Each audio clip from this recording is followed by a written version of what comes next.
ilishindikana. Alipofika kwa kufanya ibada, Sifa alipona. Nimemharibu nini kwa jambo hilo? Tukahubiri, akatoka, akaacha kujisini. Sifa akawa alikuwa ni mtu mwenye tamaa ya wanaume. Hata kama asini dakika yoyote, Sifa angeweza kusini, angepata mimba. Inawezekana angezina waume za watu, kwa sababu alikuwa achagui. Ilikuwa somba jiko la gesi, halichagui sufuria. Unajua tamaa huwa haichagui mtamani nani. Sasa kwenye mazingira hayo, ingewezekana Sifa angekuja kuzini na mume wa mtu. Akizini na mume wa mtu, pengine angefumaniwa, kakatwa mapanga, kingekuwa kifo. Niliepusha asifanye hayo. Je, kwa hayo nionekane mimi ni mbaya? Na kama ni mbaya, kama kuna shetani yoyote anakuwa amehusika na ananisikiliza na hata nisikiliza, ilikuwa vizuri afahamu. Wakati amefungwa Sifa, niliwahi kusema, waacheni watoto. Tatizo sio Sifa, tatizo ni mimi. Mwacheni mtoto, kama kuna sababu nifungeni mimi. Na ni kweli walimtoa Sifa, nilienda gerezani mimi. Baada ya muda wakajadiliana, wakaona sina hatia, wakaniachia. Hata katika vitu vyote hivi nimewatangazia mara kadhaa, pengine tatizo ni moyo wangu mwema, pengine tatizo ni haki yangu, pengine tatizo ni kupiga mabaya. Kama mnajua ni makosa makubwa sana kuwabadilisha mabinti waache kuzini, kwa sababu wanaacha kweli, sio wanaanza tu kwa wanaanza kuimba kwaya, wanaacha kweli. Wanaacha kuzini, wanaacha kwa wezi, wanakuwa waaminifu. Kama kosa, msiwatese wale wanaoacha dhambi, wanaoacha mabaya. Niteseni mimi, ninayesababisha waache mabaya. Niweni mimi, ninayesababisha waache mabaya. Hata leo mimi kuishi, nimeshaishi sana duniani.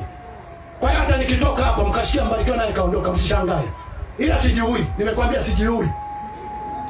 Sijui sio kama nataka kuishi. Sijui kwa sababu ni dhambi. Sijui, siwezi kuchukua dhambi yako wewe. Kama kuna mtu anaona inamridhisha kuua mtu kwa sababu ya faida fulani anayoitaka, hakuna shida kama Mungu ataruhusu. Lakini nakukataza, usiue, usizini, usiibe, usipenda kutendewa, usimtendee mwingine. Kuna mwisho. Yako maisha baada ya cheo unachoweza kupata kwa sababu ya kuua mtu. Yako maisha baada ya pesa unaweza kupata kwa sababu ya kumdhulumu mtu. Yako maisha, usiue, usizini, usipenda kutendewa, usimtendee mwingine. Bwana Yesu asifiwe. Sasa kijumla, mimi nataka niwe na mengi ya kusema. Nisongeze mambo mengi. Nikusomee andiko moja katika, naomba nisomee Ufunuo 14 mstari wa 13. Ama kabla Ufunuo, anzia Nyakati wa pili sura 15. Nyakati wa pili sura ya 15. Nyakati wa pili sura ya 15. Ndio. Kuanzia mstari wa kwanza anasema. Hapana, mstari 16 bila shaka. Wakati ule Mungu anamtafuta mtu yoyote. Mstari wa ngapi? Nifika hapo 16, Nyakati 16 mstari wa 9. Mstari wa 9, Nyakati 16 anasema. Ndio. Kwa maana macho ya Bwana hukimbia duniani mote, ili ajionyeshe mwenye nguvu kwa ajili ya hao waliokamilika moyo kuelekea kwake. Kwa maana macho ya Bwana hukimbia duniani mote, ili ajionyeshe mwenye nguvu kwa ajili ya hao waliokamilika moyo kuelekea kwake. Mungu anamtafuta mtu mmoja ambaye kwa huyo anataka ajionyeshe mwenye nguvu. Mimi katika kuhubiri watoto wangu na akiwemo Sifa, nilikuwa nasema nataka atengenezeke mtu mmoja ambaye Mungu atajionyesha ni mwenye nguvu kupitia huyo. Nataka atokee mtu ambaye Mungu atajionyesha. Sifa binti yangu ndiye aliyekuwa msaada, ambaye anasema, baba, nionyeshe kama kuna maombi ya kufunga, nitafunga. Mungu anione ndio mimi. Baba, nionyeshe kama kuna wema wa kugusa maisha ya watu, kujitoa mali yoyote hiyo nayo. Kama kuna maisha ya kugusa maisha ya watu, niguse, lakini Mungu ajionyeshe mwenye nguvu kupitia maisha yangu. Binti yangu kabla hajakuwa wazi, yametokea haya yaliyotokea, lakini bado natoa wito hapa Bushangalo na kwa wote mlioko hapa. Mpaka dakika hii Mungu anazunguka huko na kule, atafute mtu mmoja kupitia huyo ajionyeshe ni mwenye nguvu. Mungu bado mpaka sasa anataka ajionyeshe mwenye nguvu. Aliwahi kumwacha Farao akawatesa watu wake kwa siku nyingi. lakini akawa anatafuta mtu ambaye atajionyesha kwa Farao kwamba mimi Mungu nina nguvu. Akapatikana Musa, akaenda kwa Farao, alienda kumuonyesha Farao ya kwamba Farao yuko Mungu anayepita ufalme wako. Na Farao kuna siku alishika adabu. Natangaza hapa Bushangalo, Mungu anatafuta mtu ambaye atasema Mungu ni mimi hapa, ambaye nataka ujionyeshe kwa Farao aliyepo Tanzania, kwa Farao aliyepo duniani sasa, ujionyeshe kwamba una nguvu. Sifa binti yangu alikuwa nataka litokee hilo. Mimi nainiona hapa bado nahangaika, nataka litokee hilo. Haishivyo Mungu. Ikiwa nitaishi, huenda kuna jambo dunia itakuja kusema huyu mtu tuliwahi kumsikia, tulidhani ni utani, lakini kumbe Mungu angeweza kujionyesha kwamba ni mwenye nguvu. Yeremia 5 mstari wa kwanza, soma. Yeremia 5 mstari wa kwanza. Yeremia 5 mstari wa kwanza. Yeremia Nabweza mara moja usikirie. Yeremia sura ya 5 na ule mstari wa kwanza anasema, Asemaje? Pigeni mbio huku na huku katika njia za Yerusalemu. Naam. Mkaone sasa kujua na kutafuta katika viwanja vyake kwamba mwaweza kumpata mtu mmoja, kwamba yuko mtu mmoja awezaye yote, awaye yote, atendaye kwa haki, atafutaye uaminifu, nami nitausamehe mji huo. Ikiwa mtamkuta mtu mmoja atendaye kwa haki, atafutaye uaminifu, nami nitausamehe mji huo. Sifa nilijua alikuwa anapigana sana, akasema Bushangalo. Yeye alikuwa anatumia sana Bushangalo, sio ile mnalotumia la hapa jiani hapa. Shoka lagu alikuwa anatumia sana Bushangalo. Kuna kitu hapa mnakiita Chabarisa. Yeye alikuwa anasema kwa sisi hatukufahamu Chabarisa, tulikuwa nafahamu Bushangalo.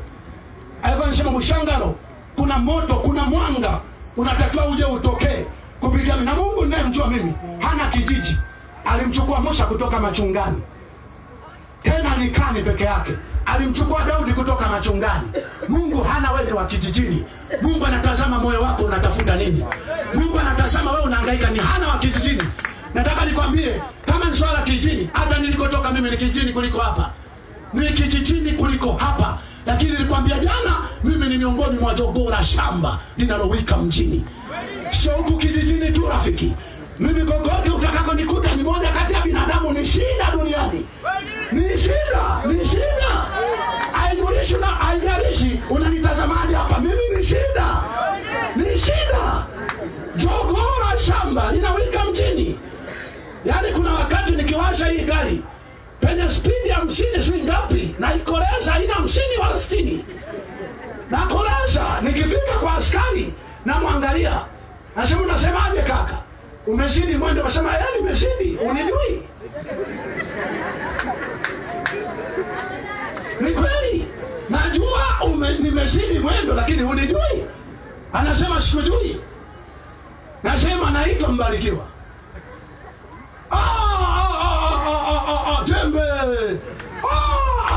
Jembe. Nena sema na uniache, unanichelewesha, niache. Ila ukienda kijijini kwetu, nakwambia mimi nilikuwa na kaptura moja.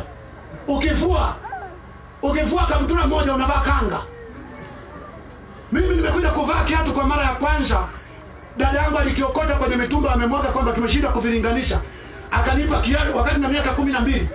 Ndio kwa mara ya kwanza nimevaa kiatu. Hapo sijawahi kuvaa ndara tangu nizaliwe. Ndio akaokota vile viatu size tofauti, kimoja size 6, kingine size 5, kimoja Nike, kingine Puma. Kwenye kijiji nilikotokea, kwa watoto wote wadogo mimi ndio nilikuwa wa kwanza na hicho kiatu. Wote walikuja kana kibusu na kishikashika. Sisi kula wali, hakukuwa na cha Krismasi. Yaani sisi Krismasi tunakula makande. Hakukuwa na cha Krismasi. Tumetokea familia duni kijijini. Polini. Lakini imani na jina la Bwana limenitoa kule kijijini. Limenifanya napita barabarani. Limenifanya barabarani nikipita, karibu nikiingia ofisi ya aina yoyote, wanajua kuna mtu ameingia hapa. Popote ninapofika, hata nikikuta mmepanga foleni, mimi nikitangulia mbele ujue watanisikiliza mimi. Hata kama pana maaskofu, pana wachungaji, nikipita mbele, labda tu anasema Au mimi naambia wewe unijui na haraka. Anasema kwa wewe tunakujua. Jogoo la shamba linalowika mjini. Hivyo nina uhakika Mungu anaweza kukokota yeyote uliye popote. Yeyote uliye popote, jinsia yoyote. Katika Wakorintho wa kwanza 1, wa kwanza anasema alivichagua vinyonge agaibishe vyenye nguvu. Alivichagua vilivyodharaulika. Kwa hiyo kama umedharaulika kwa sababu huna pesa, umedharaulika kwa sababu ya jinsia yako, umedharaulika kwa sababu ya historia yako, kwa sababu ya kijiji ulichopo, Mungu anawatafuta watu kama hao ili aweze kuwaibisha wenye nguvu. Anawatafuta kama hao waliopondeka moyo, aweze kuwaibisha wenye nguvu. Nasema hata sasa binti yangu amelala, lakini tumaini lingalipo. Bado liko jambo Jehova isiye anaweza akalifanya kwenye mji wa Busangalo. Liko jambo. Na kitu ambacho nataka ni kuahidi, mimi hapa leo nitakatisha kwa sababu hapa sitoki, sijui kitakachoendelea. Hapa sitoki, kesho nipo hapa. Nitafanya ibada na 2 watatu mtakao kuwepo. Nitafanya nipige makelele kwa mwanamke yoyote uliyeko hapa, kwa mwanamume yoyote uliyeko hapa, ya kwamba Mungu bado anatafuta mtu ambaye kupitia huyo ataisamehe nchi ya Tanzania, ambaye kupitia huyo atajionyesha mwenye nguvu. Anatafuta mtu, hajalishi kiwango cha pesa ulichonacho, hajalishi umri ulionao, anaangalia moyo wako. Hivi ninavyoongea kuna mtu ambaye moyo unakwambia huyu anayemsema hapa ni mimi. Inawezekana ni mlevi lakini ni mimi. Inawezekana ni malaya lakini ni mimi. Kwa sababu nataka nikujulishe, hii ni sauti imetumwa na Mungu. Imekuja iseme na mtu ameamua kuniumiza na kumuumiza binti yangu, kwa sababu kuna roho 3, 4, 5 anazitafuta hapa Busangalo. Haleluya.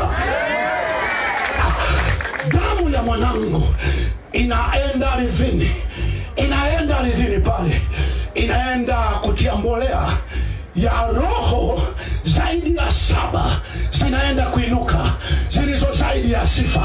Biblia inasema tuachia kwa njia moja, watatawanyika kwa njia 7.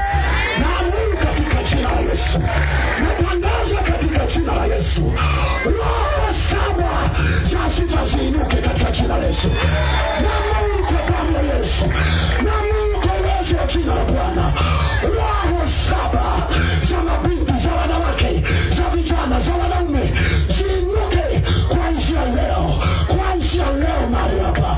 Roho 7 ziinuke, roho 7 ziinuke zenye nguvu kuliko roho iliyokuwa ndani ya sifa, katika jina la Yesu, katika jina la Yesu, katika jina la Yesu, katika jina la Yesu, katika jina la Yesu. Nataka nikujulishe, vita ya kiroho, vita ya watu wa Mungu, hata uwe wote utabaki bado vita ni mbichi. Vita ya watu wa Mungu haishagi. Vita ya watu wema haishagi. Akidondoka mmoja wanainuka 100. Akipotea mmoja wanainuka 100. Waliojisina, waliojitoa, walio tayari kwa lolote kuliko yule mmoja. Jina la Bwana libarikiwe. Hapo Busangalo, hapa kwa mlioko hapa, kwa mlioko hapa, sitaki nitumie muda mrefu, lakini utakaye kunaona ni wewe. Nitatamani ikiwezekana kesho uje hapa useme, mchungaji, nadhani yule uliyekuwa unasema Mungu anamtafuta ili ajionyeshe mwenye nguvu, najiona ni mimi. Ile kitu ambacho itakuwa sababu ya kupona kwa mji huu, kupona kwa nchi yetu, bila shaka ni kama ni mimi. Atakayesababisha tabasamu kwenye familia, bila shaka itakuwa ni mimi. Kisa ambacho nimalizie hapo. Sisi kwenye familia yetu, wakati tunakula kwa jinsi kama hiyo, ilifika mahala mama yangu anasema sijawahi kukamata 50,000. Wakati huo mama alikuwa na miaka 60. Alikuwa na miaka 65, sasa hivi ana miaka 84. Alikuwa anasema toka kuzaliwa sijawahi kushika 50,000. Yaani mama hajawahi kushika 50,000. Mimi nilifika mahala nilipookoka mwaka 2001. Nikasema mimi nitakuwa lango la kusababisha familia yangu inatoka kwenye unyonge huu. Nitakuwa lango. Wakati nyumbani tulikuwa hatuli wali, hata Krismasi mwaka mzima hamuli wali. Nilikuja kupiga marufuku kula ugali. Nikasema kuanzia leo mimi nimeokoka, familia yangu mtakula wali. Kila utakapoisha mniambie. Kila utakapoisha mniambie. Na wakati mwingine baadaye nikafika mara kabla hujaisha natia debe 2. kabla hujaisha natia debe moja. Ikafika mahala familia yangu wote wakaanza kubarikiwa na kwanza kugusa familia ya mama. Nilipofika pale siku nyingine nikasema, mama, unakumbuka kuna siku niliwahi kusema hujawahi kushika 50,000? Sasa mimi pamoja na kwamba mtaji wangu ni kidogo na kupiga na hii laki. Hebu shika hii laki kidogo hapa. Nataka nivunje huo mkosi, usije ukafa na maneno kama hayo. Hebu shika hiyo laki hapo. Mama kaishika laki akasema, wapi, mimi sidhani kama ni ya kwangu. Akaichukua meno alikuwa anamsumbua, akaenda kutoa, akaweka yote ya bandia, kabaki hana kitu. Nikasema nitaka uwe na hela ambayo ya kutembea nayo barabarani, sio hela ya matumizi utumie iishe. Nikampiga laki nyingine. Akasema, mimi najua nyewe watoto mnikija kufa hamtakuwa na urithi, ngoja nikanunue kashamba. Miaka 2001 kulikuwa na mashamba tu makubwa ya 100,000. Ngoja nikanunue kashamba ili uje uwe urithi wenu. Akanunua shamba, kaandika jina langu. Nikasema hujanielewa.